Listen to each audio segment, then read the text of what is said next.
Pemirsa, kasus penularan COVID-19 pada anak meningkat pesat di Indonesia. Meningkatnya kasus COVID-19 pada anak mendorong pemerintah mengizinkan vaksinasi COVID-19 bagi anak.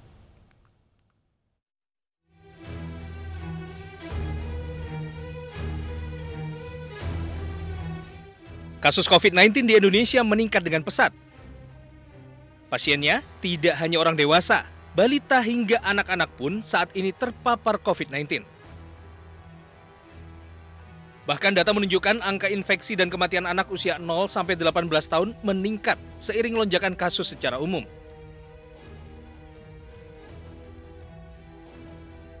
Artinya, anak-anak dan balita memiliki risiko yang sama terinfeksi virus corona dengan orang dewasa.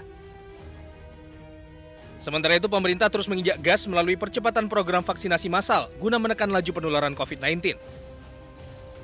Bahkan Presiden Joko Widodo menegaskan vaksinasi COVID-19 untuk anak-anak dapat segera dimulai.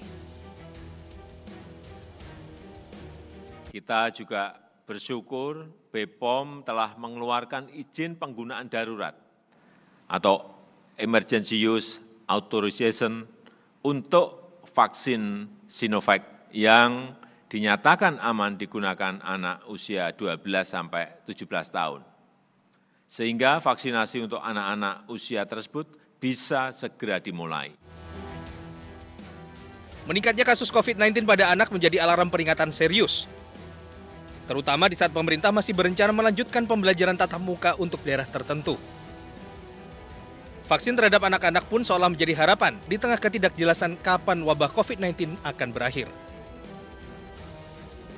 Tim Liputan 9 News melaporkan.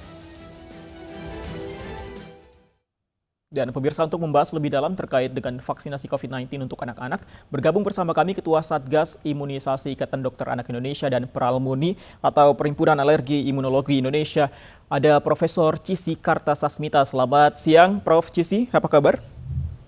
Baik, selamat siang, Mas. Selamat siang. Kabar baik. Kabar baik. Prof, ini BPOM telah mengeluarkan izin penggunaan darurat Sinovac untuk anak usia 12 sampai 17 tahun. Apakah ini artinya bisa langsung disuntikan atau sama seperti vaksinasi pada orang dewasa yang memerlukan adanya relawan terlebih dulu?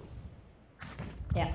Jadi dari BPOM kalau Emergency Use Authorization sudah keluar, sudah dinyatakan bahwa sudah bisa dipakai vaksin ini, sudah bisa beredar. Nah, beda dengan yang waktu dewasa. Dewasa itu selain kita mendapatkan vaksin langsung dari Sinovac, juga pada waktu itu dilakukan penelitian di Indonesia, di Bandung ya, terjelasnya. Pada saat itu memang belum ada Emergency Use Authorization baik dari negara yang buat vaksin maupun tidak bisa dilakukan di Indonesia kalau belum dimasukkan izinnya melalui BPOM tadi. Nah, bedanya sekarang BPOM sudah mendapatkan data-data karena ini merupakan lanjutan sih sebetulnya, vaksinnya sama. Kemudian dilakukan penelitian mengenai dosisnya sama atau tidak, ternyata hasil akhir dosisnya sama. Jadi karena sudah ada dari Sinovac data-datanya, oleh karena itu bisa dilakukan Emergency Use Authorization dikeluarkan. Sesudah itu langkah selanjutnya ya tergantung Kemkes mau mulainya kapan, itu sudah bisa. Kemudian sudah ada juga rekomendasi-rekomendasi yang dibutuhkan termasuk dari IDAI. Ya. Berarti bisa langsung disuntikan intinya ya, Prof? Sorry? Berarti bisa langsung disuntikan kepada anak-anak. Oh iya, bisa ya, nggak langsung disuntikan kan program itu kan harus diatur ya. Bagaimana cara pemberiannya? Kan anak-anak itu tidak sama dengan dewasa ya. Bukan dewasa kecil lah, jadi langsung lanjut enggak. Programnya mungkin bisa diselaraskan, namun kan masih harus dibuat suatu juknisnya, juk pelaksanaannya untuk ke pusat-pusat penyuntikan. Tapi kalau izin BPOM sudah keluar, itu sudah langsung bisa dipakai. Baik.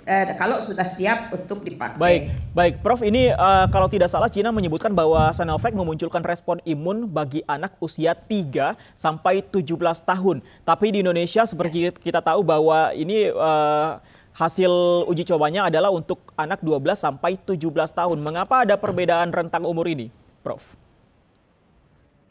Oh, jadi gini, jadi di Indonesia tidak dilakukan percobaan, tapi emergency use authorization dari BPOM itu memberikan izin untuk 12 sampai 17 tahun lebih dahulu. Maksudnya kalau saya baca ya, sesuai juga dengan panduan atau rekomendasi IDAI, kenapa 12-17 tahun? Sebetulnya kan ada kelompoknya 3. Umur 3 sampai 6 tahun, sampai 5 lah ya, kemudian 6 tahun sampai 11, 12 sampai 17. Namun kalau kita lihat, waktu kita lihat hasil laporannya, yang paling aman diberikan saat inilah untuk 12-17 dulu, karena di situ imunogenisitasnya baik, kemudian juga safety keamanannya itu baik. Di situ tidak ada keluhan yang general, keluhannya itu hanya yang lokal, sakit kepala, sakit tangan, merah di tangan, dan itu yang tidak ada pada bayi-bayi kecil yang belum bisa mengeluh tentunya ya.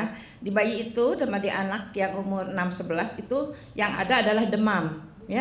Jadi mungkin itu yang menjadi pikiran dari para pemberi izin, bahwa diperlukan lagilah data tambahan, kalau bisa dilakukan di Indonesia tentu ya, penelitian untuk mendapatkan tambahan data mengenai keamanan. Kalau imunogenisitas sama, dari kecil sampai 17 sama. Hanya keamanannya yang kita masih belum yakin mungkin bahwa itu aman untuk di bawah 12 tahun.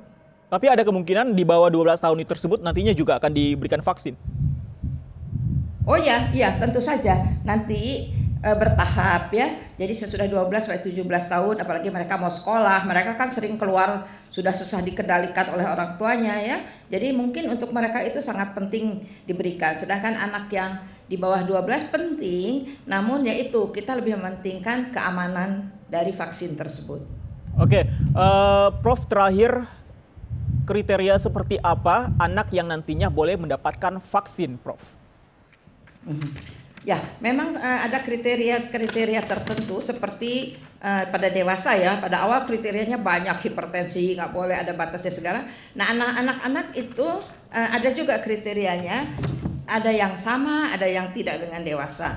Kalau kita mengacu pada rekomendasi IDAI, kita lihat di situ bahwa anak-anaknya yang penting harus sehat, harus stabil, tidak ada demam, tidak ada hal-hal yang akan mengganggu kesehatan anak itu, tapi itu masih akan diputuskan lagi tentu nanti oleh Kemkes. Kemkes akan membuat suatu aturan dengan mungkin masukan-masukan dari berbagai organisasi, IDI, IDAI ya, itu semua akan memberikan masukan sebetulnya paling tepat untuk umur 12-17 itu dengan kriteria yang bagaimana ya.